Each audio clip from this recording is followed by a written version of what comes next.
बिस्मिल्लाहिर्रहमानिर्रहीम। स्टूडेंट्स, हमने last lecture में डिस्कस की थी मैट्रिक्स की एडिशन और सब्ट्रैक्शन। आज हम डिस्कस करने जा रहे हैं मैट्रिक्स की मल्टीप्लिकेशन, यानी कि मैट्रिक्स को कैसे मल्टीप्लाई किया जाता है और जो है हम डायरेक्टली कैसे बता सकते हैं कि ये मैट्रिक्स मल्टीप्लाई हो सकती हैं या नहीं। ठीक है, तो इस लेक्चर में हम ये सारी जो चीज़ें हैं इनको डिस्कस करेंगे। तो क्वेश्चन नंबर हमारे पास थर्ड है एक्सरसाइज का कि ए इज़ इक्वल टू हमारे पास ये मैट्रिक्स है, बी इज़ इक्वल टू ये है और सी इज़ इक्वल टू ये मैट्रिक्स है। हमने फाइंड करना है A plus B multiply by C is equal to A multiply by C matrix plus B matrix को मल्टीप्लाई बाय सी मैट्रिक्स। ठीक है, हम इसकी लेफ़्ट साइड लेंगे। लेफ़्ट साइड है A plus B into C. तो स्टूडेंट्स, जब भी इस तरह के क्वेश्चन आ जाए ना, तो इसमें एक्चुअली दो ऑपरेशंस जो एक ही वक्त में अप्लाई होंगे। कौन कौन से? एक तो ये एडिशन का हो गया, यानी ये दो मैट्रिक्स ऐड हो रही हैं। ठीक है, और दूसरा ये इनका जो आंसर है वो किससे मल्टीप्लाई हो रहा है? सी के साथ। ठीक है, तो सबसे पहले आपने जो भी मैट्रिक्स गिवन होंगी उनको, अगर तो आपने यहाँ पर जैसे सब्ट्रैक्शन एडिशन है तो आपने इनको ऐड करना है, अगर यहाँ पर सब्ट्रैक्शन होती तो यहाँ पर हमने इनको सब्ट्रैक्ट करना था। फिर जो आंसर आएगा उसको इस मैट्रिक्स के साथ मल्टीप्लाई कर देना है। ठीक है, तो सबसे पहले हमने इसको लिखा A plus B into C is equal to, ये हमारे पास है ए मैट्रिक्स। ठीक है, ये मैट्रिक्स जो है वो है ए और ये वाली है बी मैट्रिक्स।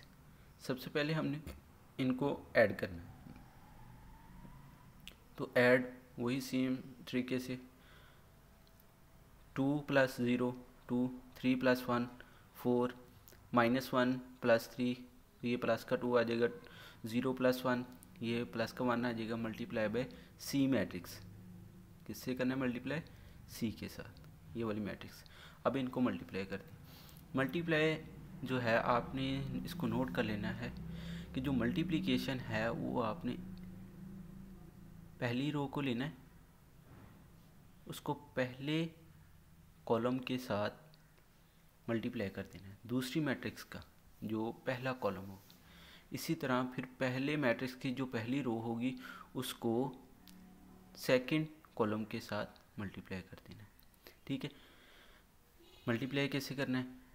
ये 2 को मल्टीप्लाई करेंगे हम 2 के साथ। ठीक है, फिर 4 को हम मल्टीप्लाई करेंगे -1 के साथ। 2 multiply by 2 plus 4 multiply by -1। ठीक है, इसी तरह अब इस रो को सेकंड कॉलम के साथ मल्टीप्लाई करना है, तो ये आ जाएगा 2 मल्टीप्लाई बाय 2 4 मल्टीप्लाई बाय 0। ठीक है, तो इसी तरह आपने सेकंड रो लेनी, सेकंड रो को पहले फर्स्ट कॉलम के साथ फिर सेकंड कॉलम के साथ मल्टीप्लाई कर देना। ठीक है, तो ये मल्टीप्लाई करने के बाद 2 2 ज़ार 4, 4 को -1 से किया -4। ठीक है, 2 2 ज़ार 4, 4 को 0 से किया 0। इसी तरह 2 को 2 से किया 4, 1 को -1 से किया -1 आ गया, 2 को 4 से, 1 को 0 से। ठीक है, ये हमारे पास ये मैट्रिक्स आ गई। अब इनको ऐड कर देना आपने, 4 - 4 वो 0 आ जाएगा, 4 + 0 4, 4 - 1 3, 4 + 0 4। ठीक है, ये हमारी फर्स्ट जो इस क्वेश्चन की फर्स्ट साइड यानी लेफ़्ट साइड हल होगी यहाँ तक। इसको हम क्वेश्चन नंबर 1 का नाम देते हैं। अब हमने ऊपर क्वेश्चन में इसकी राइट हैंड साइड को लेना है। ठीक है, राइट हैंड साइड क्या है? ए सी प्लस बी सी, यानी ए मैट्रिक्स को सी के साथ मल्टीप्लाई करना, फिर बी सी को मल्टीप्लाई करके उन दोनों का जो आंसर आएगा उनको हमने जो है ऐड करना है। ए को हमने वही जैसे ऊपर मल्टीप्लाई किया था, 2 को 2 से, फिर 3 को -1 से, ये आ गया। यहाँ पर मैंने या ऐसे नहीं लिखा 2 मल्टीप्लाई बाय 2, मैंने डायरेक्ट मल्टीप्लाई कर दिया इसको। 2 2 ज़ार 4, 3 -1, 3 मल्टीप्लाई बाय -1 तो ये आ जाएगा -3। इसी तरह 2 को 2 से किया 4, फिर 3 को 0 से किया 0 आ गया। इसी तरह -1 को 2 से, ये -2, 0 को -1 से किया तो ये -0, फिर 0 को, फिर सेकेंड रो को सेकेंड कॉलम से -1 को 2 से किया तो -2, 0 को 0 से किया तो 0। इसी तरह इन दो मैट्रिक्स को मल्टीप्लाई कर दिया। इनको मल्टीप्लाई करने के बाद आगे इनको हमने नेक्स्ट ऐड कर दिया तो ये 1 4 -2 2। इसी तरह ये इसको हमने ऐड करने के बाद हमारे पास ये मैट्रिक्स बनी। अब अगेन ये और ये मैट्रिक्स जो है ये दरअसल AC का आंसर है ये वाला, और BC जो मैट्रिक्स मल्टीप्लाई की है उनका आंसर है ये। अब इनको हमने ऐड करना है, ठीक है। ऐड करेंगे तो ये हमारे पास 1 - 1 0, 4 + 0 4, इसी तरह 3 और 4 आ गया। अब इसको क्वेश्चन नंबर 1 का नाम दो। अब स्टूडेंट्स देखो कि इसको क्वेश्चन नंबर 2 का नाम दिया। इस क्वेश्चन नंबर 2 का आंसर और 1 का आंसर ये दोनों सेम नहीं आ गए? 0 4 3 4, 0 4 3 4 दोनों सेम है, तो ये हमारा दोनों साइड्स जो क्या है इक्वल आ गई, ठीक है। तो यहाँ से हम लिख सकते हैं कि left hand side is equal to right hand side के, और यही हमने प्रूव करना था कि A + B × C is equal to है AC + BC। Next question number 4 देखते हैं इसका। क्वेश्चन नंबर 4 में हमने प्रूव करना है कि हमें एक स्केयर मैट्रिक्स दी है A = एटा 0 1 - एटा, ठीक है। ये हमें एक मैट्रिक्स गिवन है, तो हमने शो करना है कि A⁴ यानी कि A को A के साथ ही 4 टाइम्स यानी 4 दफ़ा इसको मल्टीप्लाई किया जाए तो वो हमारे पास एक मैट्रिक्स आती है I matrix I2। I matrix होती है identity matrix which is equal to, अगर I2 लिखा है तो इसका मतलब है कि I जो मैट्रिक्स है वो 2/2 की है, ठीक है। यानी इसका जो ऑर्डर है वो 2/2 का 1 0 0 1, ठीक है। हमने A को A के साथ ही 4 टाइम मल्टीप्लाई करना है, जो आंसर आएगा इसका वो कहता है कि ये वाली मैट्रिक्स आएगी। और ये कौन सी मैट्रिक्स है? आइडेंटिटी। इस मैट्रिक्स को कहते हैं आइडेंटिटी मैट्रिक्स। तो आइए इसको मल्टीप्लाई करते हैं हम। सबसे पहले A स्क्वायर आएगा A × A, जैसे हम x को मल्टीप्लाई करते हैं ना, x को x के साथ, तो हमारे पास आंसर आ जाता है x²।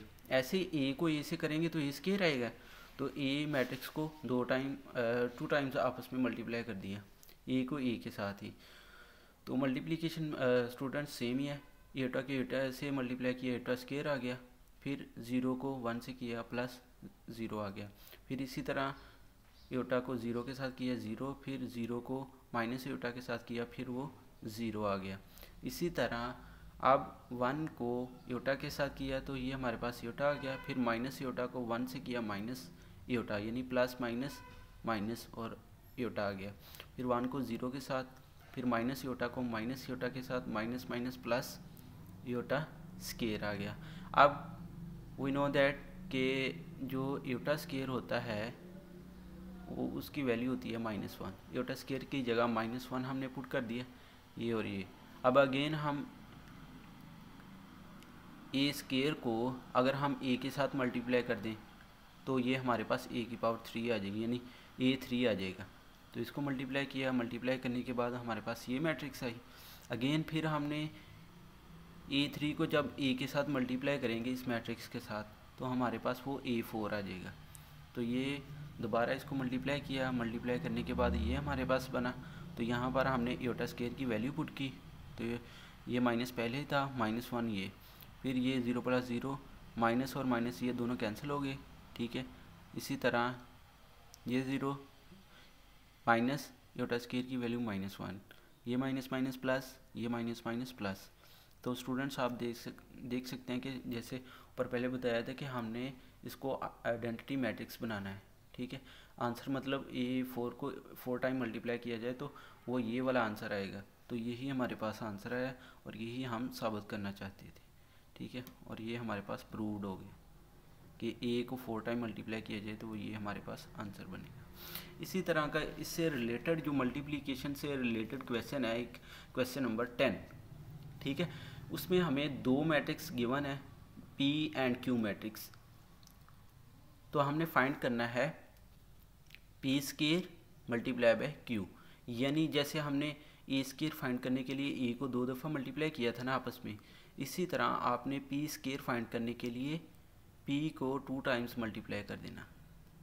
पी मैट्रिक्स है 2 -1 0 1 2 -3 1 2 -2 मल्टीप्लाई बाय फिर यही मैट्रिक्स 2 -1 0 1 2 -3, ठीक है। और इसी तरह ये हमारे पास आ जाएगा -1 2 -2। इसी तरह जैसे हमने इसको पहली रो को पहले कॉलम के साथ फिर सेकंड कॉलम के साथ मल्टीप्लाई किया था, इसी तरह आपने फर्स्ट रो लेनी है, ठीक है। तो आपने इसको मल्टीप्लाई कर देना। 2 को 2 से किया 2 आ गया, फिर -1 को 1 से किया -1 आ गया, ठीक है। फिर 0 को 1 से किया +0 आ गया। इसी तरह 2 को इस कॉलम से, फर्स्ट रो को इस कॉलम से किया तो ये हमारे पास आ जाएगा। 2 को -1 से जब करेंगे -2, फिर -1 को 2 से करेंगे -2, 0 को 2 से किया 0, फिर इसी तरह फर्स्ट रो को थर्ड कॉलम के साथ 2 को 0 के साथ किया 0, -1 को -3 से किया +3, फिर 0 को 2 से किया +0। इसी तरह स्टूडेंट्स आपने सेकेंड रो को इनके सभी के साथ मल्टीप्लाई करना, थर्ड को इसके साथ मल्टीप्लाई करना। मल्टीप्लाई करने के बाद आपके पास एक मैट्रिक्स बन जाएगी पी स्केयर। फिर आपने पी स्केयर को मल्टीप्लाई कर देना क्यू के साथ, यानी ये पी वाली मैट्रिक्स पी स्केयर का जो ये वाला आंसर आएगा, इसको मल्टीप्लाई कर देना है ये वाली मैट्रिक्स क्यू। -1 4 6 0 -5, ये तो आपका ये फाइनल आंसर आ जाएगा जो भी होगा। ये आपके लिए एक्सरसाइज के तौर पर छोड़ दिया गया, इसको आपने सोल्व करना है। तो इसके साथ ही हमारा लेक्चर हुआ ख़त्म। अल्लाह हाफ़िज़।